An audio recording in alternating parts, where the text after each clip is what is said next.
sedikit kenapa memilih IKN? Ini kan Bapak capres pertama yang kampanye di IKN. Ya, untuk menunjukkan sebuah komitmen saja.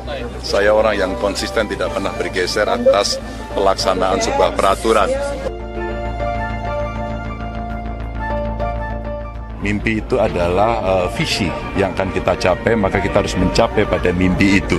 Maka kalau kita mau mencapai pada mimpi itu, apa yang sudah didesain, digambar, tugas kita adalah melaksanakan dan mengeksekusi. Maka kalau perlu, eksekusinya kita percepat. Saya melihat ada dua pilihan ya. Sebelum katakanlah Gibran menjadi cawapresnya Pak Prabowo, Pak Ganjar itu masih konsisten untuk bisa melanjutkan kebijakan-kebijakan Pak Jokowi. Jadi memang ada dua nih hal yang harus diselesaikan juga ke depan agar memang tadi saya sepakat dengan guru saya Pak Imam gitu agar tidak mangkrak. Indonesia sebagai negara besar harus berani melangkah. Harus berani memiliki agenda besar, berani punya agenda besar. Dan ini untuk kemajuan negara kita, untuk kemajuan bangsa. IKN ini sebuah konsep yang disiapkan bahkan sejak zaman Bung Karno, di mana ada perencanaan untuk memindahkan ibu kota. Dari presiden ke presiden belum berhasil dan hari ini sudah dimulai. Maka tugas kita adalah melanjutkan dan kita siapkan betul dengan baik agar ini bisa berjalan sesuai dengan rencana. Biasa. Maka saya tanpa bermaksud mengklaim, saya mungkin cukup paham apa yang disampaikan oleh beliau untuk bisa kita tuntaskan. Indonesia tanah air beta pusaka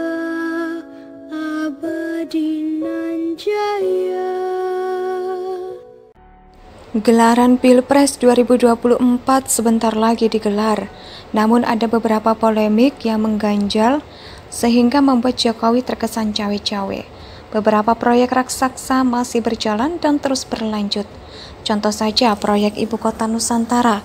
Anies Baswedan, calon presiden dari Koalisi Perubahan, kerap mengkritik kebijakan pembangunan IKN yang terkesan tidak bermanfaat besar bagi kesetaraan. Sedangkan capres yang katanya berkomitmen untuk melanjutkan misi Jokowi saat ini minim pembicaraan soal gagasan. IKN Nusantara sendiri telah mulai dibangun secara fisik. Jangan lupa IKN akan menjadi tempat bertemunya semua manusia Indonesia dari berbagai suku dan segala keragaman latar belakang, yang juga sangat penting diperhatikan pemerintah.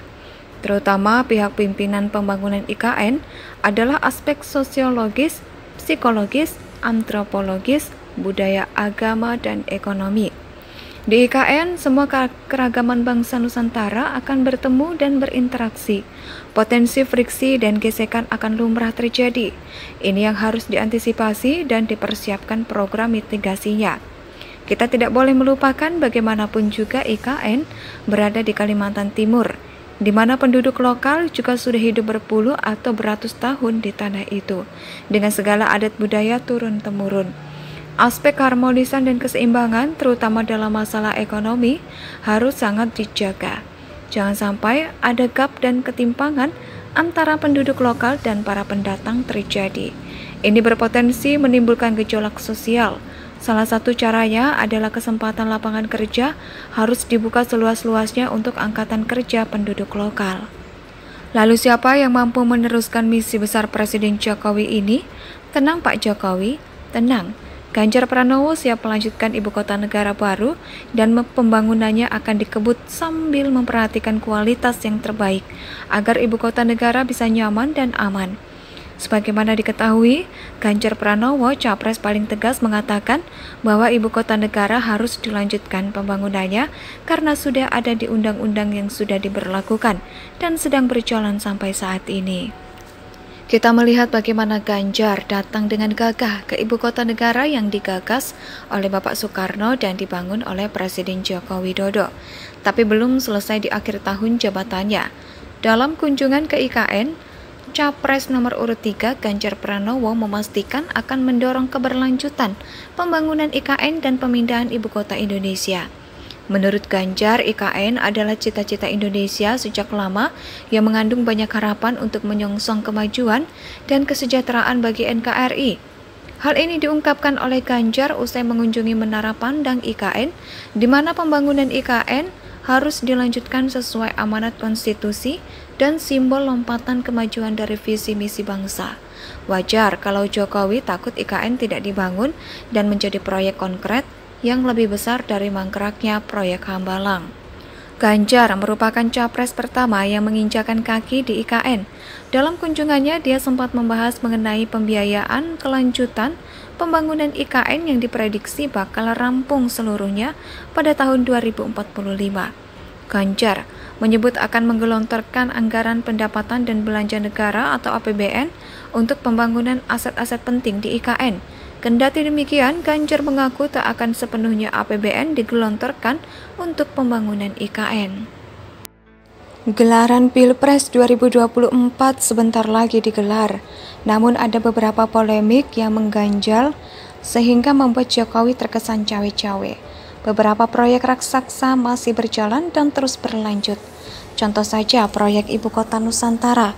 Anies Baswedan, calon presiden dari Koalisi Perubahan, kerap mengkritik kebijakan pembangunan IKN yang terkesan tidak bermanfaat besar bagi kesetaraan.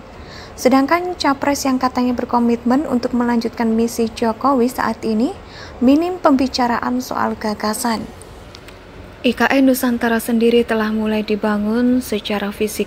Jangan lupa IKN akan menjadi tempat bertemunya semua manusia Indonesia dari berbagai suku dan segala keragaman latar belakang, yang juga sangat penting diperhatikan pemerintah.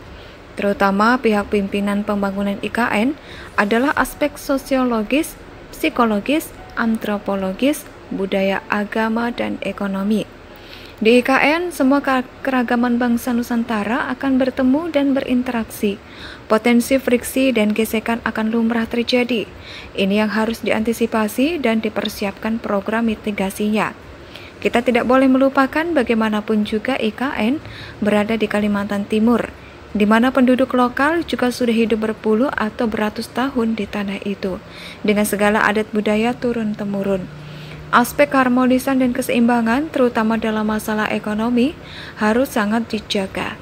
Jangan sampai ada gap dan ketimpangan antara penduduk lokal dan para pendatang terjadi. Indonesia sejak dulu kala tetap dipuja-puja.